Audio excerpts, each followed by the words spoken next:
자, 여러분들 안녕하세요. 김은주 강사입니다. 여러분들의 FAT 2급 시험 합격을 위해서 최선을 다해 강의를 드려보도록 하겠습니다.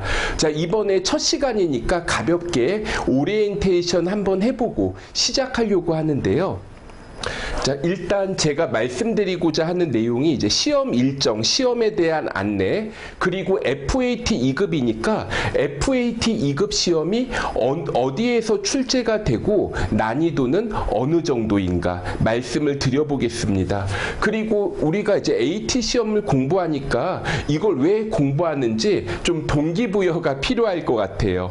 그리고 마지막으로 여러분들이 이 강의를 듣는 가장 큰 이유는 FAT 시험에 합격을 하기 위해서 수업을 들으시는 거잖아요. 좀 효율적인 수험 대비 전략에 대해 말씀을 드려보도록 하겠습니다. 자, 먼저 시험 일정은 1년에 6번이 있는데 사실 2020년 개인적으로 너무 힘든 것 같아요. 그러니까 돈을 얼마 벌고 많이 벌고 적게 벌고를 떠나서 마스크 쓰고 다녀야 되잖아요. 그리고 사회적 거리두기 뭐 이런 거 하다 보니까 좀 저도 학원 강의를 나가는데 이런 것도 조금 제한이 있고, 그리고 시험을 보면 많은 응시 인원들이 모여서 시험을 보잖아요. 그래서 이것도 마찬가지로 이거 시험장 확보도 조금 만만치 않은 것 같더라고요. 그리고 시험이 이게 예정대로 치료될지 연기가 될지 이런 것도 봐야 되는데 제가 홈페이지 주소 하나를 좀 적어드리겠습니다. 자, 우리 자격시험이 FAT, TAT, AT 자격시험이잖아요. AT 이게 한국공인회계사회에서 주관을 합니다. KI CPA.OR.KR 여기 들어가면은 원서 접수를 하실 수가 있어요. 여러분들이 여기 들어가셔서 보는 게 더 정확할 것 같습니다. 그래서 지금 제가 여기 적어드린 날짜는 이미 공개된 날짜인데 나중에 뭐 코로나 등으로 인하여 뭐 연기가 되거나 취소될 수도 있으니까 여기 홈페이지 주소에서 확인하는 게 좋겠습니다. 시험은 1년에 6번을 이렇게 진행을 해요. 그러니까 한 2달에 한 번 정도 시험을 보는구나 이렇게 생각을 하시면 될 것 같습니다. 자, 시험 주관 여기 또 적어드렸네. 한국공인회계사에서 주관을 하고 그 프로그램을 더존 비즈온이라는 회사가 있어요. 더존 비즈온이라는 회사에서 나온 아이플러스라는 프로그램이 있는데 이거를 그대로 보게 되면 또 이게 교육용 프로그램 다운로드 받아가지고 실무에서 사용하면 안 되잖아요. 그래서 이 아이플러스를 교육용 프로그램으로 이렇게 만든 게 스마트 A라는 프로그램이 있습니다. 그래서 더존 프로그램하고 아주 좀 성격이 유사해요. 스마트 A라는 프로그램으로 시험을 봅니다. 자, 이론 30점, 실기 70점으로 구성이 되고 이거는 여러분들이 이론과 실기를 한 자리에 한 번에 풀이를 합니다. 그 시험지를 받았을 때 이론부터 풀어도 되고 실기부터 풀어도 돼요. 그래서 100점 만점에 70점 이상이면 합격입니다. 그러면 이것만 놓고 봤을 때 이론 빵점 맞고 실기 70점 맞으면 합격이네요. 합격이긴 한데 이 시험은요, 좀 다른 컴퓨터 자격 시험과 달리 이론적인 내용을 좀 알아야지 이거 실기를 할 수가 있습니다. 그래서 제가 강의 드리는 내용도 이렇게 딱 보면은 좀 이론을 알면 실기는 좀 금방 끝나거든요. 그래서 좀 이론에 더 많은 시간을 할애해서 강의를 하게 될 것 같아요. 그리고 이거 합격률에 대해서 이제 좀 정리를 해봤습니다. 올해가 2021년이니까 2021년의 합격률은 뭐 미래 타임머신을 타고 가서 볼 수가 없고 2020년의 합격률을 좀 제가 분석을 해봤는데 자, FAT 2급이라는 시험이 있고요. 이 시험하고 한국세무사회에서 주관하는 전산회계 시험을 같이 대비하는 경우가 많아요. 그래서 TAT 1급하고 전산세무 1급하고 좀 매칭이 되고 TAT 2급, 세무 2급, FAT 1급, 회계 1급, FAT 2급, 회계 2급하고 좀 난이도가 비슷합니다. 그런데 이게 합격률을 보면 어떤가요? 비슷하죠. 비슷하기는 비슷한데 이게 평균적으로 예외가 있기는 하지만 평균적으로 FAT 2급 합격률이 조금 더 높은 것 같아요. 그러니까 어떤 분들은 나는 전산회계가 어려운 것 같아. 어떤 분들은 FAT가 어려운 것 같아. 뭐 이렇게 좀 의견이 나눌 수 있는데 사실 가장 객관적으로 합격률을 보면 좀 FAT가 조금 더 쉬운 것 같습니다. 이게 왜 그러냐면 전산회계는요. 예를 들어 전표라는 말 들어본 적 있으신가요? 전표 입력 문제를 냈을 때 문장으로 문제가 나와요. 반면에 FAT는 좀 증빙자료라고 해야 되나? 세금계산서, 계산서, 거래명세서, 신용카드 매출전표, 영수증, 고지서 뭐 이런 거를 보고 회계 처리하는 문제가 나옵니다. 그러면은 좀 이게 AT 시험의 경우에 출제할 수 있는 범위가 어떻게 보면 좀 좁은 것 같아요. 기출 문제를 많이 풀다 보면 나왔던 거 숫자만 바꿔서 또 나오고 그러다 보니까 제가 보기에는 앞으로 FAT가 합격률은 더 높을 것 같아요. 뭐 이건 그냥 참고로 보시고 뭐 여러분들 합격이 중요하죠. 자, 시험 출제 범위 이론 30점, 실기 70점이라고 했는데 이론 부분은 재무에게만 출제가 됩니다.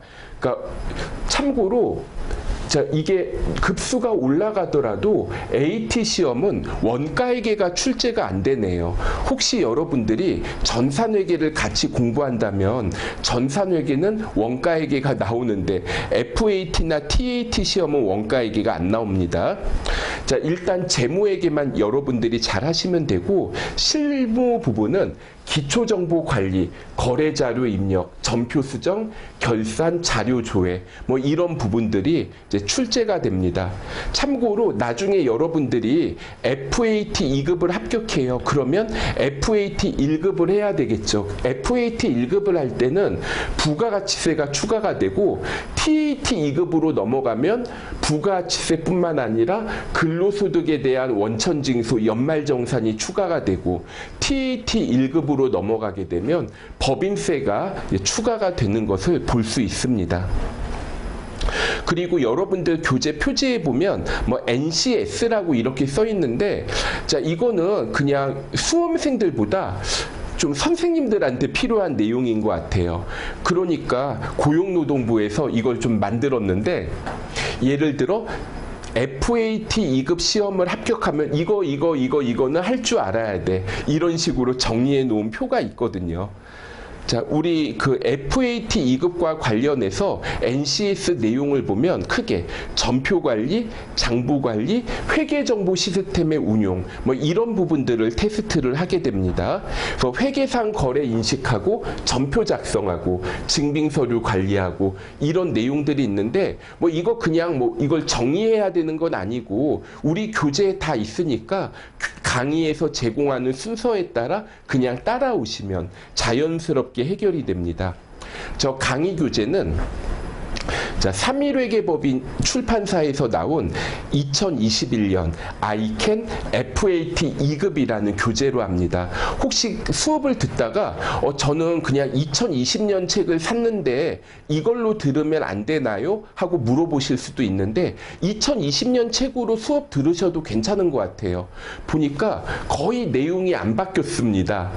그 대신에 이제 기출문제가 뒤에 수록이 되어 있는 게 2020년 책은 2019년에 진행된 기출문제가 수록되어 있고 2021년 책에는 2020년에 진행되었던 기출문제가 수록되어 있다. 이 정도 차이만 있는 것 같아요. 자, 수험 대비 전략. 자, 제가 아까 전에 제가 FAT하고 전산회계 2급 좀 성격이 유사하다고 했죠. 그냥 이거 두 개를 동시에 공부하시는 게 좋은 것 같아요.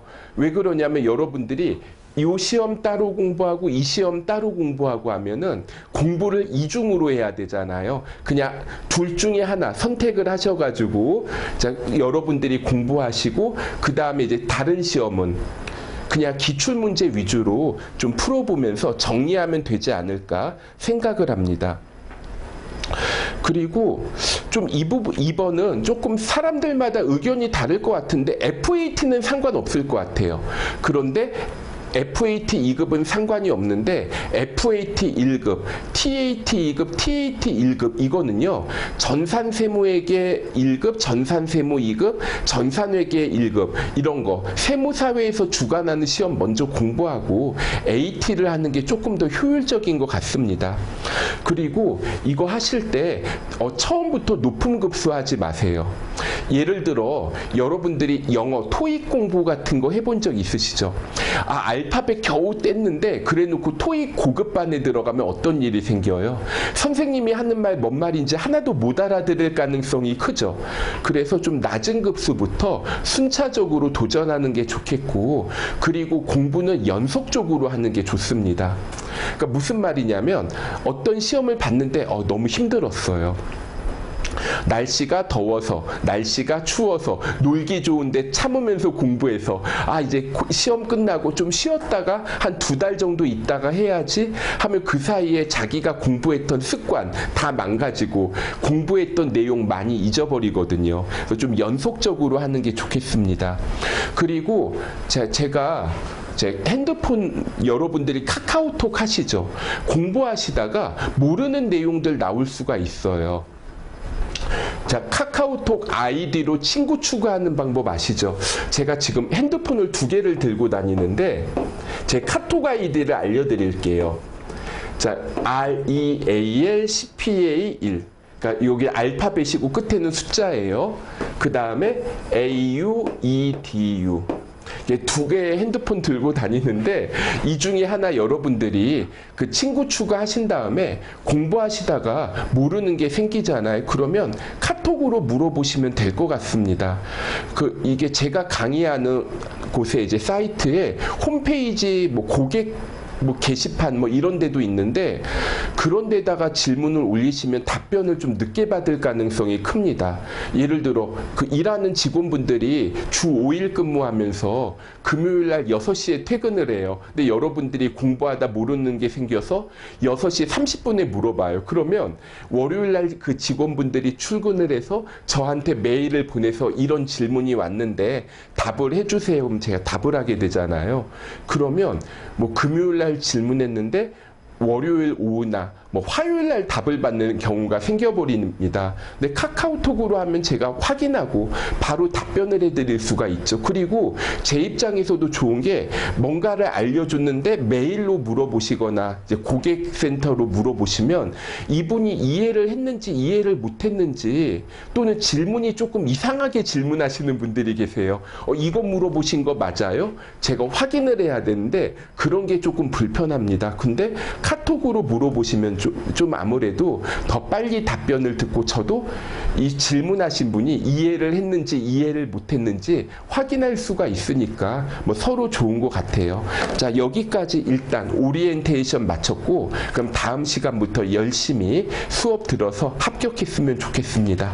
자, 감사합니다.